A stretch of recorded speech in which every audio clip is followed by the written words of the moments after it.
La paix soit avec vous. Ce souhait de Jésus revient 3 fois au cours de ce passage de l'Évangile, et nous pouvons sans doute y voir une des grâces propres à ce temps pascal en général, et à ce dimanche de la miséricorde en particulier. La foi dans le Christ, qui emplit les apôtres de joie, doit être pour nous la source d'une paix profonde. Le Seigneur est ressuscité. Dans la foi, en son nom nous est offerte la vie éternelle, et, pour reprendre les mots de l'apôtre saint Paul aux Philippiens, la paix de Dieu, qui dépasse tout ce qu'on peut concevoir, gardera vos cœurs et vos pensées dans le Christ Jésus. Cette paix, au moins 2 choses pourraient la troubler.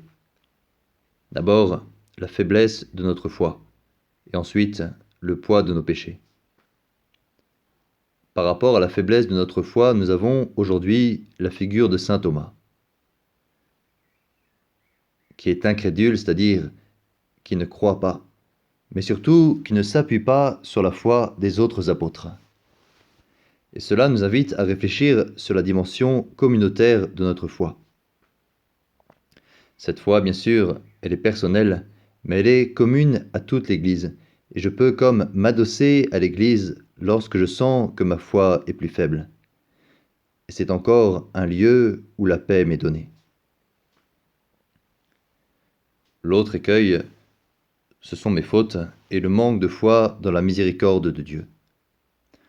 Entendons à nouveau et comme de manière neuve, à qui vous remettrez ces péchés, ils seront remis.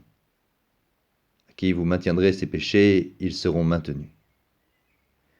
Quelle paix en notre âme, si nous sommes prêts à vivre humblement le chemin du pardon. Que le Seigneur remplisse nos cœurs de cette paix.